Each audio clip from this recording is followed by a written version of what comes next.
Life in the gig economy, the Uber driver who's almost, it's not quite there yet, but he's almost eligible for the company's tuition reimbursement program. Good luck, buddy. I hope you stay on top of it. I hope you get reimbursed. Now, what I do like about the story is that it actually sends a very powerful message to drivers that there are options within rideshare, right? You've got your car, you're out there hustling daily, right? But within that time frame, whether you're out there for 4 hours, 2 hours, 10 hours, you can actually make additional money, right? How? Well, once you hear this story, you'll quickly understand what other options you have. So life in the gig economy tells the stories of workers in an industry relied upon millions. If you'd like to share your story, how about sharing the strike? Email, tell him why you're striking tomorrow.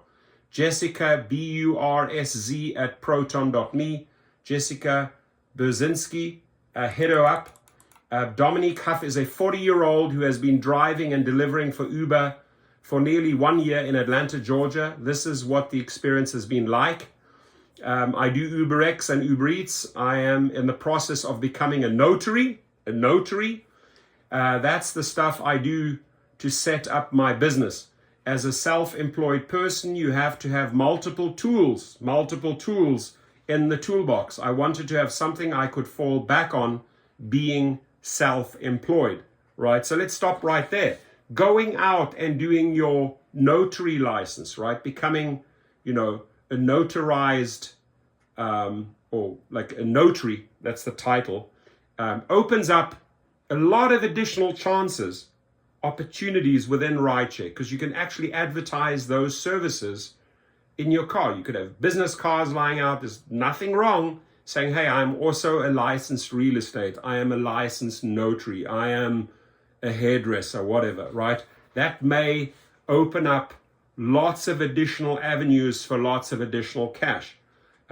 If you go back years and years and years in my channel, the one or the two things that I've always promoted is become a real estate agent. I've put big deals through my car in Hidden Hills, multi-million-dollar property deals in my car, right?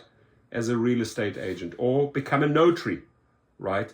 A mobile notary, which you are at that moment. You can drive to them, you could sign papers, you get paid for that, you get paid for the time. Do it. So additional ways to make money.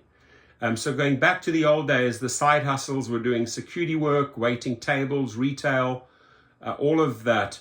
That took you away from the business. Whereas the ride sharing, I can take my laptop with me in my car. I can pull into the coffee shop or a library and work, and then get back out there. I love the flexibility.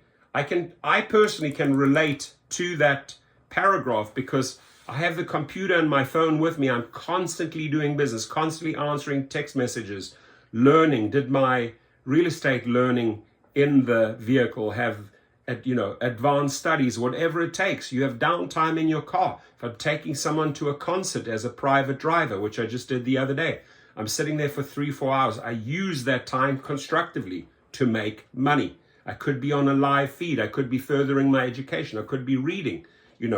Knowledge is power. So I'm sure every one of you uses that downtime to do some sort of further education or reading. Why not go out, become a notary or a real estate agent, right? He says, I've done 2,300 passenger rides, which is, medium average there. And I've done 610 deliveries. June and July were horrible. Like the bottom just fell out. I mean, it's just that when the gas prices were shooting up, it seemed natural for a drop-off because it was a luxury. Most of the rides coming in were people going to and from work. And the schools were out, your students were back at home or doing whatever. That's what put me behind on my deals, because I just got smoked for several weeks. I think this summer slowdown was really one for the books, right?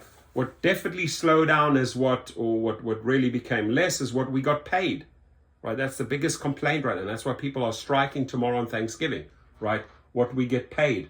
A lot of people need to stop using the word job. This is not a job. You're an independent contractor, which is incorrect. When this guy tells you you're an independent contractor, you're not a true independent contractor, right? You're like an independent contractor minus. The only flexibility that he has, that you have, that I have, is that you can choose when to work, right? But, unlike becoming a notary where you are your own boss, you're doing your own marketing, you maybe have your own website, you're charging your own rates. Nobody dictates to you what you can set as a rate, right? As a notary, as a real estate agent or broker, you have set commissions. Might be a 5-6% deal of the entire transaction that you're splitting with another agent, 2.5%, 3%, or you represent the buyer and the seller and you're getting the full 5-6%, right? So there are givens. With Rideshare, there's just so many uncertainties. But what we are not is we're not a 100% independent contractor, so he's wrong on that one. A lot of people need to stop using the word job. So all of these apps from Uber, Lyft, Postmates, you're a contractor, so treat it like a business. You can set your own hours, you can set your own schedule. That's the only flexibility you have here. It still does not make you 100% independent contractor. Independent contractor, you can set your own rates. You can refuse a trip without retaliation, right? In theory, you have to go out and look at what's happening in the city. I know which corridors are good for rides, which corridors are good for food. This job is a lot of adjusting and adapting. Adjusting and adapting is defensive. It's not offensive. A strike is offensive, right?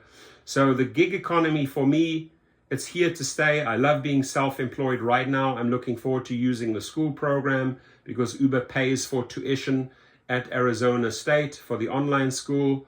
I'll have my 3,000 rides to qualify by the end of the week. Good luck. I hope you get it. Don't get your hopes up too high because, I got the 3,000 rides to qualify. Uber and Lyft always know how to wiggle out of deals, right? So good luck getting your tuition paid there. I want to be eligible to do the tuition thing, so I'm already making steps to go ahead and fill out that paperwork.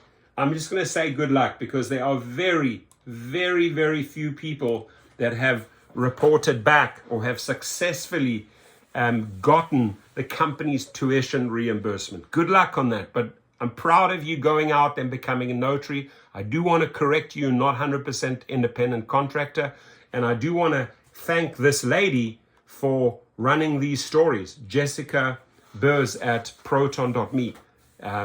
Hit her up. I'll send her an email as well. We are striking. Have a good day, everyone, and please, apps off as of tomorrow.